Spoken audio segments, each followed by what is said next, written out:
বাংলাদেশে driving licence বানাতে পূর্বে কিছু ডকুমেন্ট লাগে। সেই ডকুমেন্টগুলো কি কি এবং আপনার কাছে যদি কোনো বিদেশি লাইসেন্স থাকে সেই ক্ষেত্রে আপনি কোনো ফ্যাসিলিটি পাচ্ছেন কিনা, এই টোটাল বিষয়টা আপনাদের কাছে শেয়ার করব। চলুন ভিডিওটা শুরু করা যাক। শুরুতে একটা কথা বলবো, আপনি যদি আমাদের চ্যানেল নতুন হন প্লিজ আমাদের চ্যানেলটি সাবস্ক্রাইব করবেন এবং পাশে যে বেল আইকনটা আছে এটা ক্লিক করতে ভুলবেন না। ধন্যবাদ সকলকে সাথে থাকার জন্য।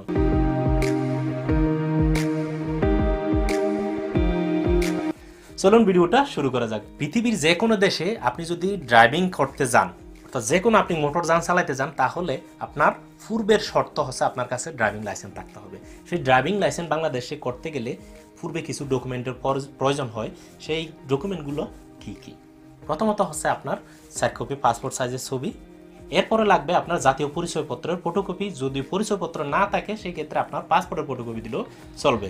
তারপরে লাগবে আপনার সেভেন সার্টিফিকেট, এরপরে লাগবে আপনার শিক্ষাগত যোগ্যতা সার্টিফিকেট, এরপরে লাগবে আপনার সরকারি রেজিস্টার্ড ডাক্তার কর্তৃক আপনার ফিটনেস সার্টিফিকেট, অর্থাৎ চোখ ঠিক আছে কিনা, আপনি ড্রাইভ করার জন্য সুস্থ আছেন কিনা। এরপরে লাগবে আপনার বিএটিআর কর্তৃক নির্দিষ্ট যে ব্যাংক আছে ওই ব্যাংক থেকে একটা ড্রাফট করে নেবেন।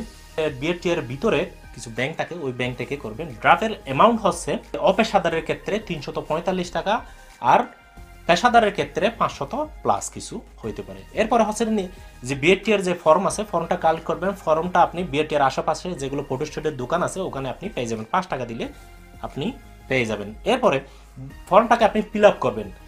ফর্মটা যদি আপনি ফিল আপ না করতে পারবেন সেই ক্ষেত্রে আপনি অন্যের সাহায্য নিতে পারেন। ওখানে আশেপাশে দেখবেন অনেকে ঘোরাঘুরি করবে, এগুলো পূরণ করে দেওয়ার জন্য 20-50 টাকা তাদেরকে দিয়ে দিলে এগুলো ফিল আপ করে দিবে। টোটাল আপনার এই কাগজপত্র এগুলো দিয়ে একটা ফাইল বানাবেন। এই ফাইলটাকে আপনি নির্দিষ্ট কাউন্টারে জমা করবেন। জমা করার পরে ওনারা আপনাকে একটা লার্নার স্লিপ দিবে, যেটাকে অনেকে লাইসেন্স বলে, লার্নার লাইসেন্স বলে, আমি বলি এটা লার্নার রসিদ, যে আপনি বিআরটিআরতে এন্ট্রি হয়েছেন, এটার একটা ডকুমেন্ট।